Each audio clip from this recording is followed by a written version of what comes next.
Reimbursement వల్ల అంతో ఎంతో కొంచెం మేలు జరిగినా కూడా వాళ్ళందరి బాధలో నేను పాలు పంచుకున్నాను అవుతాను. ఒక వారం రోజులు నేను తినకపోయినా పర్వాలేదని చెప్పడం జరిగింది. నాకు 1.5 సంవత్సరం క్రిందట మరి ఈ విధంగా ఈ దీక్ష కోసం ఆయన కూర్చున్నాడు.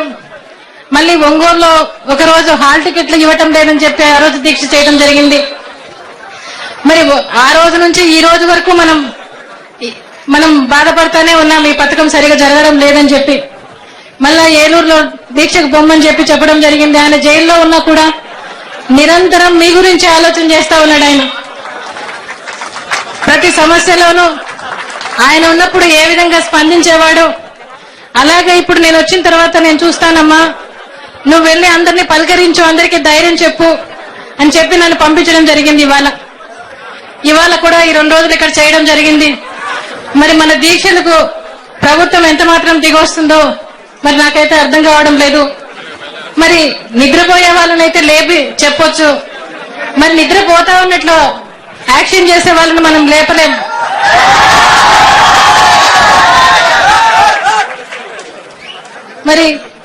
మరి జగన్ బాబు చెప్పిన మేరకు నేను ఇక్కడికి వచ్చి మిమ్మల్ని అందరినీ కలుసుకుంటాను. ఇవాళ మిమ్మల్ని అందరినీ చూస్తా ఉంటే నేను మరలా రాజశేఖర రెడ్డి లాంటి నాయకుడు కావాలి, అది జగన్ బాబు తొందరగా వస్తే బాగుంటుందని అనుకుంటా ఉన్నాను. కానీ ఇప్పుడు మీరందరూ కూడా ఏదో ఒక సమస్యతో ఏదో ఒక దాంతో బాధపడతా ఉన్నారు. మీ అందరికీ బాధలైతే నేను తీర్చలేను, కానీ జగన్ బాబు వస్తాడు, తప్పకుండా వాళ్ళ నాయనలాగా మీ అందరినీ చూస్తాడు అని చెప్పి మాత్రం చెప్పగలను. ఈరోజు ఈ పథకం రాజశేఖర రెడ్డి గారు ఆయన సీఎం అయిన తర్వాత ఆయన చాలా ముందు చూపు ఉండే మనిషి. ఆయన అంటే పిల్లల్ని గాని పెద్దల్ని గాని చూస్తే, పిల్లల్ని ముఖ్యంగా చూసినప్పుడు వాళ్ళ జీవితం అంతా ఆయన కళ్ళ ముందర కనిపించేది అనుకుంటా. అందుకనే ఈ ఫీజు రియంబర్స్మెంట్ పథకం తీసుకొచ్చారనుకుంటా నేను. అందులో ఆయన 20 సంవత్సరాలు ప్రజల మధ్యలో ఉండి ప్రజల కష్టాలు చూసి ఆయన మంచి ఇది కాబట్టి ఆయన మంచి నిర్ణయాలు తీసుకోవడం జరిగింది. ఆ రోజు ఆయన సీఎం అయిన తర్వాత ఆయన సంక్షేమం ఒక కన్ను, అభివృద్ధి ఒక కన్ను అన్నట్టుగా పరిపాలించడం జరిగింది. సంక్షేమంలో ఆయన అనుకునేవాడు, మనల్ని నమ్మిన ప్రజలకు ప్రతిదీ కూడా ప్రభుత్వం చేయాలి, అది ప్రభుత్వం బాధ్యతగా గుర్తించి ఆయన చేయడం జరిగింది. ఆయన సంక్షేమ పథకాలన్నీ చూసుకుంటే ఆయన మనిషికి కావాల్సిన తిండి, బట్టలు, ఇల్లు, మరి వాళ్ళకు కావాల్సిన ఆరోగ్యం, వాళ్ళకు కావాల్సిన పిల్లలకు కావాల్సినటువంటి చదువులు, ఇవన్నీ కూడా ప్రభుత్వం చూడాలి అని ఆయన తలంచినారు. కాబట్టి ఆ రోజు ఆ పేదరికంలో ఉన్న వాళ్ళందరినీ చూసి మరి చదువులు కూడా పిల్లలకి ఇవ్వాలి అని చెప్పి ఆ రోజు ఈ ఫీజు రియంబర్స్మెంట్ పథకం తీసుకున్నాడు అనుకుంటా. ఆయన అనుకునేవాడు, డబ్బులకు పేదలుగా ఉండొచ్చేమో గాని చదువులకు పేదలు కాకూడదు అని అనుకున్నారు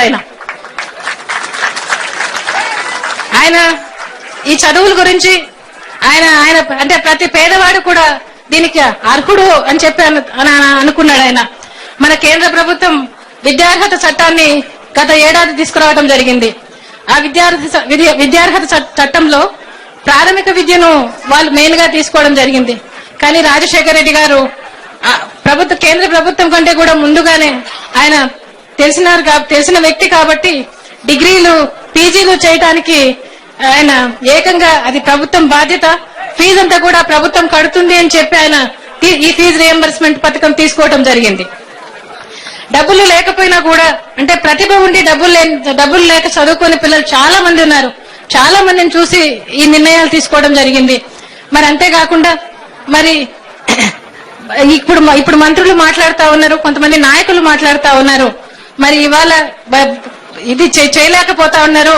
రాజశేఖర రెడ్డి గారు చెప్పింది ఆయన ఆ రోజు ఆయన స్టార్ట్ చేసినప్పుడు చాలా తక్కువగా ఉండింది, ఇప్పుడు 1000 కోట్ల భారం ఉంటా ఉంది. అయినా ఇప్పుడు ఎందుకు వైఎస్ఆర్ కాంగ్రెస్ పార్టీ మళ్లీ దీక్ష చేయటం ఎందుకు, ప్రభుత్వం చాలా బాగా చేస్తా ఉంది అని చెప్తా ఉన్నారు వాళ్ళు. నేను వాళ్ళని అడుగుతా ఉన్నాను, ఇవాళ సూటిగా అడుగుతా ఉన్నాను, మీ గుండెల మీద చెయ్యి వేసుకుని సాచురేషన్ ప్రాతిపదికన రాజశేఖర రెడ్డి గారు పెట్టిన పథకం సక్రమంగా అమలు చేయగలుగుతున్నారా మీరు అని అడుగుతున్నాను నేను. అది సరిగా అమలు జరగడం లేదు కాబట్టే ఈ రోజు మళ్ళా దీక్షకు రావాల్సి వచ్చింది. ఈ రోజు నేను ఇక్కడ కూర్చోవలసిన పరిస్థితి వచ్చింది అని నేను అనుకుంటా ఉన్నా. మరి ప్రభుత్వానికి ఆ రోజు రాజశేఖర రెడ్డి గారు ఉన్నప్పుడు బడ్జెట్ ఇంకా తక్కువ ఉండింది. మొదటి సంవత్సరం 40,000 కోట్ల బడ్జెట్, మళ్ళీ 5వ సంవత్సరం వచ్చేటప్పటికి 1,04,000 కోట్ల బడ్జెట్. మరి ఈ ప్రభుత్వం ఇప్పుడు ఈ సంవత్సరం 1,45,000 కోట్ల బడ్జెట్ ఉంది. మరి రాజశేఖర రెడ్డి గారు ఉన్నప్పుడైతే ఆయన ప్రజల మీద భారం పడకూడదని ₹1 పన్ను పెంచని ప్రభుత్వం అయింది. మరి ఈ రోజు ఏమిటి మీద చూసినా కూడా అన్నిటి మీద రేట్లు పెరిగినాయి, అన్నిటి మీద పన్నులు పెంచుతా ఉన్నారు. మరి అన్నిటి వల్ల కూడా ప్రభుత్వానికి ఆదాయం వస్తా ఉంది. మరి అటువంటప్పుడు ఈ పథకం పేద పిల్లలందరికీ వర్తింపజేస్తే ఈ ప్రభుత్వానికి వచ్చిన నష్టం ఏంటో, ఇబ్బంది ఏంటో నాకైతే ఇప్పటికీ కూడా అర్థం కావడం లేదు.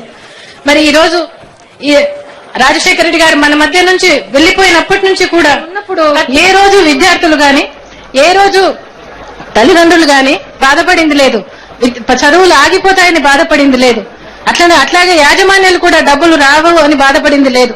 మరి ఈ రోజు ఆయన మన మధ్య నుంచి వెళ్లిపోయిన తర్వాత చూస్తే ఈ రోజు విద్యార్థులు అడ్మిషన్ టైం వచ్చేటప్పటికి ప్రతి సంవత్సరం 3 సంవత్సరాలు అవుతాయి. విద్యార్థులకు వాళ్ళకి టెన్షన్, వాళ్ళ తల్లిదండ్రులకు మానసిక శోభ, ఈసారి అందుతుందో లేదో, లేకపోతే ఈసారి ఏం చేస్తారో అని చెప్పి అనుకోవటం, యాజమాన్యాలకు వాళ్ళకుండే భయం వాళ్లకు. ఈ విధంగా మరి అంతేకాకుండా ఎందుకు ఈ ప్రభుత్వం దీన్ని ఎప్పుడు భారంగానే భావిస్తా ఉంది, ఇది భారం అవుతా ఉంది, ఖజానాకు భారం అవుతా ఉందని. మరి ప్రభుత్వం ఖజానాకు కావాల్సిందని చెప్పి ప్రజల మీద పన్నులు వేసి ఖజానాను పెంచుకుంటుంది గాని మరి దీన్ని ఎందుకు ప్రజల కష్టాలు, అవసరాలు, వాళ్ళ బాధ్యతని ఎందుకు గుర్తించడం లేదో మరి ప్రభుత్వం నాకు తెలియదు. మరి ఈ రోజు అంతేకాకుండా వాళ్ళ జేబుల్లో నుంచి ఏదో అప్పనంగా ఇస్తా ఉన్నట్టుగా పిసినారితనం చూపిస్తా ఉంది ప్రభుత్వం. అంతేకాకుండా రాజశేఖర రెడ్డి గారిని అంటా ఉన్నారు మళ్ళీ ఇవాళ. ఆయన ఆ రోజు ఆయన ఉండింటే ఆయనకు కూడా ఈ పథకం భారం అనిపించి ఉండేది. ఆయన నిధులంతా సరిగా ఆ రోజంతా ఆయన చేసిపోయినాడు, దాని అప్పులు మేము ఇప్పుడు కడతా ఉన్నామని చెప్తా ఉన్నారు. అది చాలా తప్పు. ఆయన ఉన్నప్పుడు ఆయన బడ్జెట్ లో అలొకేట్ చేసిన దానికంటే కూడా ప్రతి సంవత్సరం కూడా ఎక్కువ నిధులు ఇచ్చినట్టు ఉంది. అది నా దగ్గర లిస్టు కూడా ఉంది. మరి మన సాక్షి పేపర్ లో 3 రోజుల కిందట ఏం కూడా వేశారు, ఏ సంవత్సరం ఎంతెంత బడ్జెట్ అలొకేట్ చేశారు, రాజశేఖర రెడ్డి గారు ఎంతెంత నిధులు మరలా అన్నిటికంటే మిన్నగానే ఎక్కువగానే ఇవ్వటం జరిగింది. మరి ఈ రోజు ఆయన పోయిన తర్వాత 3 సంవత్సరాల్లో కూడా ప్రతి సంవత్సరం కూడా యాజమాన్యాలకు డబ్బు ఇవ్వడానికి చాలా కష్టపెట్టుకుంటా ఉన్నారు. వాళ్ళు చూస్తే మరి వాళ్ళు ఏమి చేయలేక వాళ్ళు కోర్టులకు పోవడం జరిగింది. మరి ఎప్పుడూ లేనిది మరి కనీసం ఇటువంటి ఆలోచన ఉంది అని చెప్పి ప్రభుత్వానికి ఆలోచన ఉండింటే ఎంసెట్ ఎగ్జామ్స్ రాసేటప్పుడే మేము భరించలేమేమో అని చెప్పి ఉండింటే బాగుండేది. ఎందుకంటే గత 2-3 ఏళ్లుగా 5-6 ఏళ్లుగా చదువులు చదువుకుంటా ఉన్నారు. ఒక ఇంట్లో 2 పిల్లలు ఉంటారు. మరి ముందు పిల్లలు ఈ ఇంజనీర్లు, డాక్టర్లు చదువులు చదువుతా ఉంటారు. మరి ఆ ఉండే పిల్లలకు ఈ సంవత్సరం చదువుదాం అనుకుంటా ఉంటారు, వాళ్ళకి లేని పరిస్థితి ఇవాళ మరి వాళ్ళ పరిస్థితి ఏంటి? ఈ రోజు కోర్టుకు పోయినారు, మరి 50,200 నుంచి 1,05,000 ఫీజు పెట్టారు. మరి ఈ రోజు 35,000 ప్రభుత్వం భరిస్తుంది, మిగతాది విద్యార్థులు భరించాలంటా ఉన్నారు. ఈ రోజు మరి తల్లిదండ్రులు ఎక్కడి నుంచి తీసుకొస్తారు, పిల్లలు ఎక్కడి నుంచి తీసుకొస్తారు, వాళ్ళు ఎలా చదువుతారు, ఎలా కడతారు? ప్రభుత్వం ఎంతసేపు దీన్ని ఏ విధంగా దాన్ని తగ్గించాలని గాని దీన్ని ఏ విధంగా తీసివేయాలనే ఆలోచన మాత్రమే ఉంటా ఉంది వాళ్ళు చూస్తా ఉంటే. మరి పిల్లలు అందరూ కూడా కష్టపడతా ఉన్నారు. అంతేకాకుండా ర్యాంకులు ఒకటి పెట్టారు ఇవాళ. మరి 10,000 లోపల ర్యాంక్ వచ్చిన పిల్లలకు మాత్రమే అట, గవర్నమెంట్ స్కూల్స్ లో చదివిన పిల్లలకు మాత్రమే అట. మరి ర్యాంకులు పెట్టి 10,000 లోపల ర్యాంక్ అంటే చాలా తక్కువ మంది. ఈ రోజు నేను పేపర్ లో చదువుతా ఉంటే 500 మందే దాంట్లోకి వస్తారేమో అన్నట్టుగా, 100లోనే ఉంటారు అన్నట్టుగా చదువుతా ఉన్నా. మరి రాజశేఖర రెడ్డి గారు ఉన్నప్పుడు ఆ రోజు 28 లక్షల మందికి ఆ రోజు ఇవ్వటం జరిగింది. మరి ఈ రోజు 100 కూడా ప్రభుత్వం ఇయ్యలేని స్థితిలో ఉందా? మరి ఈ రోజు ఏది చూసినా కూడా అట్లే ఉంది. మరి చంద్రబాబు నాయుడు గారు ఏమైనా ప్రశ్నిస్తారా అంటే మరి ఆయన ప్రశ్నించడం లేదు. మరి ప్రభుత్వం ఏమో బేరసారాలు ఆడుతా ఉంది, చదువు మీద వ్యాపారం చేస్తా ఉంది. అంతకుముందు ప్రభుత్వాల్లో ఎప్పుడు ఎవరు ప్రజల గురించి ఆలోచించే వాళ్ళు కాదు. అప్పుడు ప్రభుత్వాల్లో ఆ పిల్లలు తల్లిదండ్రులు కూడా ఇంజనీర్లు, డాక్టర్లు అంటే వాళ్ళు అసలు ఇది మంచిగా అయ్యేది కాదులే అన్నట్టుగా దాని గురించి ఆలోచన చేసేవాళ్ళు కాదు. మరి రాజశేఖర రెడ్డి గారు వచ్చిన తర్వాత దాని గురించి ఆలోచన చేసి దాంట్లో కొంతమంది అనుభవించి ఈ రోజు మరలా మనం ముందుటికి వెనక్కి వెళ్ళిపోతా ఉన్నాం ఇవాళ చూస్తా ఉంటే. మరి దాన్ని చూసి మరి ప్రభుత్వంకు గుర్తు రావడంలా ప్రతిపక్షం ఏమన్నా గుర్తు చేస్తుందేమో అంటే అది కూడా ఆయన కూడా చంద్రబాబు నాయుడు గారు కూడా గుర్తు చేయటంలా. ఆయనేమో ఏ రోజు ఫీజు రియంబర్స్మెంట్ నేను చేశాను అంటున్నాడు. మరి ఏ ఒక్క విద్యార్థి చెప్పగా నేను వినలేదు ఫీజు రియంబర్స్మెంట్ చంద్రబాబు నాయుడు గారు పెట్టారు అని చెప్పి. మరి ఏ రోజైనా కాలేజీలకు పోయినాడు ఆయన? ఏ రోజైనా విద్యార్థులతో మాట్లాడా? ఇవాళ కాలేజీలకు వెళ్తున్నాడు, విద్యార్థులతో మాట్లాడుతున్నాడు. అది నేనే పెట్టాను, రాజశేఖర రెడ్డి దాన్ని చేశాడని చెప్పి ఏదో చెప్తా ఉన్నాడు. మరి అంతేకాకుండా ఈరోజు చాలా మంది దీంట్లో బీసీలు, ఈబీసీలు, మైనారిటీలు, వికలాంగులు ఎంతో మంది నష్టపోవాల్సిన బాధపడాల్సిన పరిస్థితి వస్తా ఉంది. మరి చంద్రబాబు నాయుడు వాళ్ళందరి బాధ ఆయనకు చీమ కుట్టినట్టు కూడా ఉండటం లేదు. మొన్న ఒక మాట మాట్లాడాడు సీట్ల గురించి, అసెంబ్లీలో ఎలక్షన్ సీట్ల గురించి 100 టికెట్లు ఇస్తానని చెప్పి. మరి దానికి జగన్ బాబు చెప్పడం జరిగింది, దాని అందరం కూర్చొని మనం బీసీ క్యాండిడేట్ గా ఇస్తాము, అప్పుడు ఏ పార్టీ క్యాండిడేట్ గెలిచినా కూడా బీసీ క్యాండిడేట్ అసెంబ్లీకి పోతాడు అని చెప్పి. మరి దానికి స్పందన లేదు, దానికి కూడా స్పందన లేదు. మరి రాజశేఖర రెడ్డి గారు పోయిన తర్వాత ప్రతిదీ ఏ దాంట్లో చూసినా కూడా బాధపడాల్సిన పరిస్థితి ఉంటుంది మనకు. ఆయన నిజంగా ఈ రోజు రాష్ట్రంలో ఎవరిని చూసినా కూడా బాధ అనిపిస్తా ఉంది నాకు. ఏ సామాజిక రంగంలో అయితేనేమి, ఏ ప్రాంతంలో అయితేనేమి, ఏ ఒక్కరిని అడిగినా కూడా, ఏ జిల్లాలో అయితేనేమి ఏ ఒక్కరైనా సంతోషంగా ఉన్నారా అంటే లేదనే చెప్పాల్సి వస్తా ఉంది. మరి రాజశేఖర రెడ్డి గారు ప్రజలతో ఎన్నుకోబడిన ముఖ్యమంత్రి, ఆయన అకస్మాత్తుగా మరి ఆ రోజు అకస్మాత్తుగా ఆయన అనుమానాస్పద రీతిలో ఆయన మన మధ్య నుంచి వెళ్లిపోయారు. ఆయన ఉన్నప్పుడు ప్రతి రంగంలోనూ కూడా రాజశేఖర రెడ్డి గారిని సువర్ణయుగం అని చెప్పాల్సి వస్తుంది మనం. ఆ రోజు మరి రైతులను చూస్తామనుకుంటే మరి ఆ రోజు రాజశేఖర రెడ్డి గారు చాలా చాలా చేశారు. ఉచిత విద్యుత్ ప్రకటించారు, కరెంటు బకాయిలు రద్దు చేశారు, మరి మామూలు రుణాలను రద్దు చేశారు. మరి ఆ రోజు సబ్సిడీ విత్తనాలైతేనేమి, ఎరువులైతేనేమి ఏది పెరిగింది లేదు, గిట్టుబాటు ధరలు బాగా ఉండేటివి ఆ రోజు. మరి ఈ రోజు చూస్తామంటే విత్తనాలు దొరకడం లేదు, ఎరువులు 300% పెరిగి ఉన్నాయి. ఈ రోజు వర్షం పడిన చోట కూడా క్రాప్ హాలిడే ప్రకటించడం జరిగింది. వర్షం లేని చోట మెట్ట ప్రాంతాల్లో పంటలే వేయలేదు. ఈ రోజు కనీసం వాళ్ళకు వడ్డీ మాఫీ అన్న చేస్తామన్న కూడా ఆలోచన లేదు. ఈ విధంగా రైతు కూలీలు వీళ్ళందరూ కూడా కనీసం ఉపాధి లేదని అంటున్నారు. పల్లెలకు పోతే 3 రోజుల ఉపాధి 200 రోజులు చేస్తామని ప్రభుత్వం చెప్తా ఉంది, కానీ ఇంతవరకు చేయలేదు. మరి అందరూ కూడా రైతు కార్మికులు కూడా వలసలు పోయే పరిస్థితి ఉంది. మరి కరెంటు చూస్తామంటే ఈ రోజు పల్లెల్లో అధికారికంగానే 12 గంటల కరెంటు కోత ఉంటుంది. పల్లెల్లో ఉచిత విద్యుత్ కూడా ఉపయోగపడటం లేదు. మరి ఈ రోజు పరిశ్రమలకు చూస్తామంటే వారానికి 3 రోజుల వంతున నెలకు 12 రోజులు కరెంటు హాలిడే ప్రకటించింది ప్రభుత్వం అధికారికంగా. మరి ఈ రోజు 20 లక్షల మంది కార్మికులు రోడ్డున పడడం జరిగింది, ఎన్నో పరిశ్రమలు మూతపడడం జరిగింది.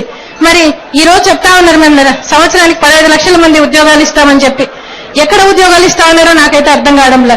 104 వాళ్ళకు ఉద్యోగాలు లేవు. మరి ఈ రోజు చూస్తే 20 లక్షల మంది రోడ్డున పడి ఉన్నారు, వాళ్ళని కూడా పలకరించేదానికి ఇది లేదు. మరి పెన్షన్ చూస్తామంటే వికలాంగులకు 1,85,000 మంది పెన్షన్స్ రద్దు చేశారు. ముసలి వాళ్ళకేమో పెన్షన్ వయసు కార్డులలో వయసు తక్కువ ఉందని చెప్పి ఎంతో మంది పెన్షన్ రద్దు చేస్తా ఉన్నారు ఇవాళ చూస్తే. మరి ఆరోగ్యశ్రీ అయితే అనారోగ్యశ్రీ అయిపోయింది. ఆరోగ్యశ్రీలో ఆయన చాలా చేసేవాళ్ళు. ఇప్పుడు గవర్నమెంట్ హాస్పిటల్స్ కి ఇచ్చారు.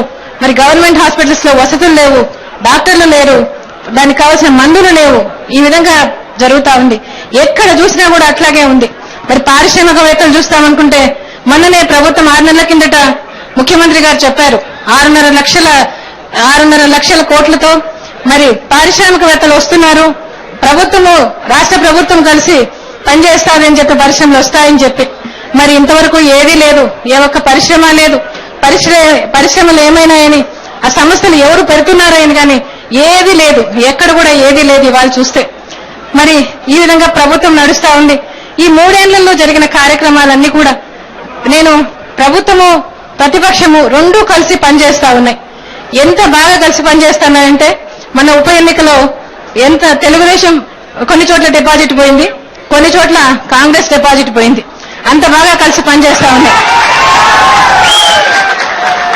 మొదట్లో అయితే నాకు కుమ్మక్కు అంటే ఆ మాట అనాలంటే ఇష్టం ఉండేది కాదు. కానీ ఇవాళ మరి జగన్ బాబు ఒక నేతగా రాజశేఖర రెడ్డి పోయిన తర్వాత ఎదుగుతున్నాడని చెప్పి ఈ ఎలక్షన్స్ వచ్చి రాకముందు నుంచి వచ్చినప్పటి నుంచి కూడా తెలుగుదేశం పార్టీకి కాంగ్రెస్ పార్టీకి జగన్ బాబు ఒక టార్గెట్, దాన్ని లక్ష్యంగా చేసుకుని చేస్తా ఉన్నారు. వాళ్లకు సంక్షేమం అవసరం లేదు, ప్రజల బాధలు అవసరం లేదు, కష్టాలు సుఖాలు ఇవ్వాలనే ఆలోచన ఉండటం లేదు. అంతేకాకుండా మరి చంద్రబాబు నాయుడు గారికి ఏమో మీడియా ఉండకూడదు, కాంగ్రెస్ పార్టీకి ఏమో ఇంకో పార్టీ ఉండకూడదు. మరి ఈ విధంగా రెండూ కలిసి శంకర్రావు గారు ఎర్రంనాయుడు కలిసి కోర్టు దాకా వెళ్లి దాంట్లో కూడా కుమ్మకై జగన్ బాబుని ఇబ్బంది పెట్టాలని కోర్టు దాకా వెళ్లడం జరిగింది. మధ్యలో ఎమ్మెల్సీ అభ్యర్థులు దాంట్లో కుమ్మకైనారనే చెప్పాలి. మరి చంద్రబాబు నాయుడు గారు చిరంజీవి గారు ఆయన కలిసేంత వరకు, కాంగ్రెస్ తో కలిసేంత వరకు చంద్రబాబు నాయుడు గారు అవిశ్వాసం తీర్మానం పెడతాను అంటూ పెట్టలేదు. అది కూడా కుమ్మకే అని చెప్పాలి. మరి మళ్ళా రైతుల కోసం చేసినప్పుడు కూడా అప్పుడు కూడా స్వార్థమే ఆయనకు. అంటే వైఎస్ఆర్ కాంగ్రెస్ పార్టీ కోసం నిలబడిన వాళ్ళు ఎమ్మెల్యేలు నిలబడకుండా ఉండాలని, వాళ్ళు ఒకవేళ ఎలక్షన్స్ కు పోయినా కూడా వాళ్ళు గెలవకుండా వాళ్ళని ఇది అవ్వాలని అప్పుడు అవిశ్వాస తీర్మానం పెట్టడంలో కూడా రెండు పార్టీలు కుమ్మక్కవడం జరిగింది. అంతేకాకుండా ఇన్ఫర్మేషన్ కమిటీలలో నియామకాల్లో కూడా అట్లాగే జరిగింది. మరి మరలా చంద్రబాబు నాయుడు గారు చీకట్లో పోయి చిదంబరాన్ని కలవటంలోనూ అదే అంతా,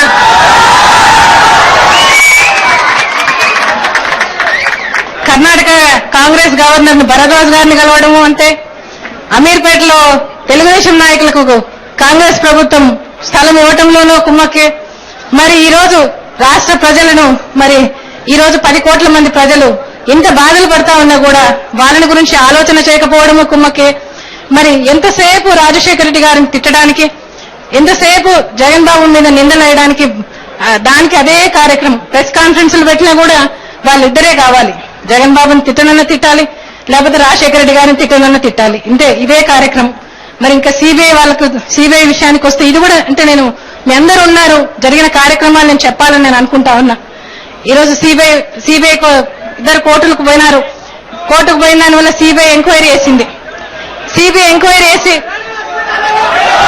ప్రభుత్వాన్ని 26 జీవోలు సక్రమమా అని చెప్పి ప్రభుత్వాన్ని ఎంక్వైరీ చేయమని చెప్తే, ప్రభుత్వము అనే ప్లేస్ లో రాజశేఖర రెడ్డి గారిని పెట్టి ఎఫ్ఐఆర్ లో దోషిగా పెట్టారు. అంతేకాకుండా 52వ ముద్దాయిని తీసుకుపోయి మొదటి ముద్దాయిగా జగన్ బాబును విచారణ చేశారు. ఎప్పుడు లాస్ట్ ఇయర్ ఆగస్ట్ లో దీన్ని కోర్టుకు తీసుకోవడం జరిగింది. మరి ఈ సంవత్సరం రోజుల నుంచి జగన్ బాబు ఎక్కడైనా గాని అన్యాయం ఏదైనా చేశాడని గాని, లేకపోతే ఇప్పుడు జైలుకు పోయి పెట్టి 100 రోజులు దాటింది నిన్నటికి. మరి అక్కడ పోయినప్పటి నుంచి అయినా గాని ఆయన ఎక్కడన్నా అన్యాయం చేశాడని గాని, తప్పు చేశాడని గాని ఏమన్నా తేల్చారా అంటే ఏమీ తేల్చలేదు.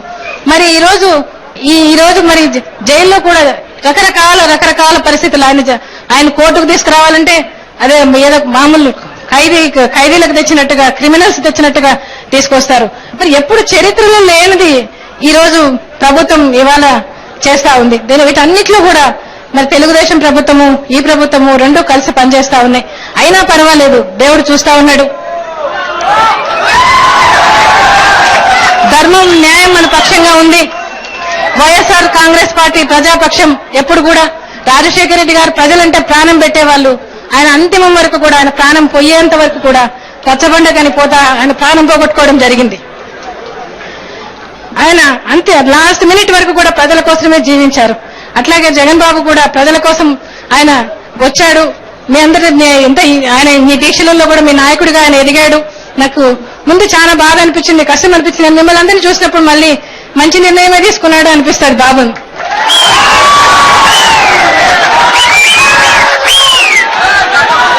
మరి ఏ రోజు కూడా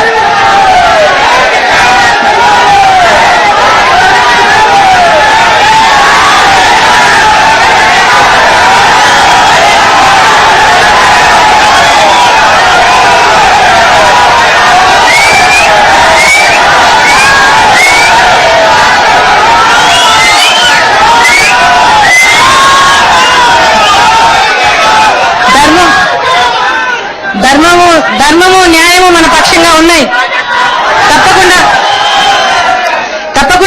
బాబు తొందరలో వస్తాడు, మరలా మీ మధ్యకు వస్తాడు. కానీ జగన్ బాబు జైల్లో ఉన్నంతసేపు కూడా మీ గురించి ఆలోచన చేస్తా ఉన్నాడు, మీ గురించే తపన పడతా ఉన్నాడు. ఆయన ఏ రోజు కూడా, అంటే చాలా మంది అడుగుతా ఉన్నారు, 100 రోజులైంది ఏదన్నా చేద్దాము, ప్రభుత్వానికి ఏమైనా గుర్తింపు తేవడానికి ఏదన్నా చేద్దాము అని చెప్పి జైలు బరోలో ఇంకోటో చేస్తే బాగుంటుంది అని అడిగినప్పుడు, ఆయన జైలుకు తీసుకుపోయినప్పుడు కూడా ఏదైనా చేద్దామని చెప్పి చాలా మంది నాయకులు ప్రజలు పోయి అడిగినప్పుడు ఆయన వద్దంటే వద్దు, మన కోసం కాదు, ప్రజలకున్న సమస్యలు చాలా ఉన్నాయి, సమస్యల్లో మీరు స్పందించండి, సమస్యల్లో మీరు నిలబడండి, సమస్యల్లో ప్రజలకు ఆదరణ కలిగించండి, ధైర్యం చెప్పండి.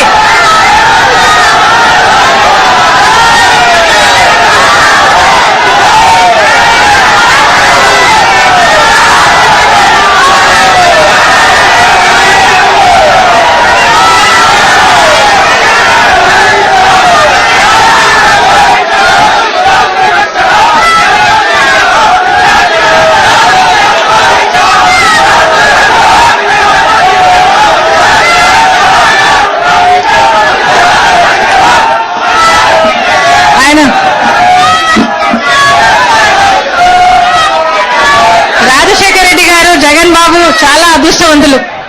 మీ అందరి హృదయాల్లో చెరగని ముద్రగా ఉన్నారు.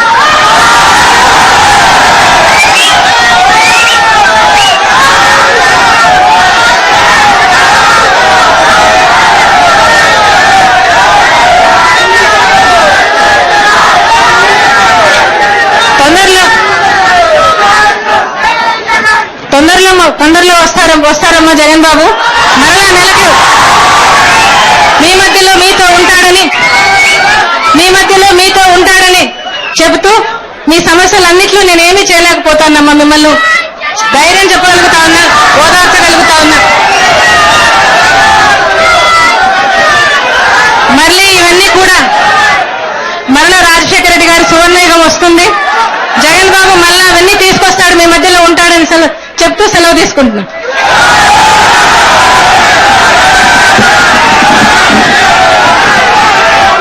ఈ దీక్ష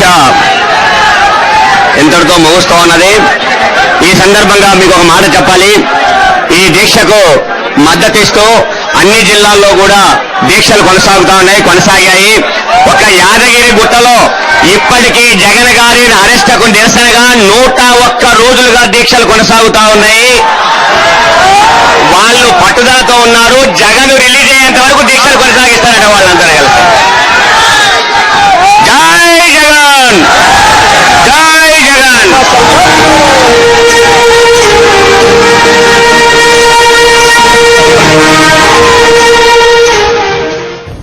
ఫీజు రీయింబర్స్మెంట్ ను సక్రమంగా అమలు చేయాలని డిమాండ్ చేస్తూ వైఎస్సార్ కాంగ్రెస్ పార్టీ గౌరవ అధ్యక్షురాలు వైఎస్ విజయమ్మ చేపట్టిన ఫీజు దీక్ష కాసేపటి క్రితమే ముగిసింది. ఇప్పటివరకు మనం లైవ్ లో చూసాం.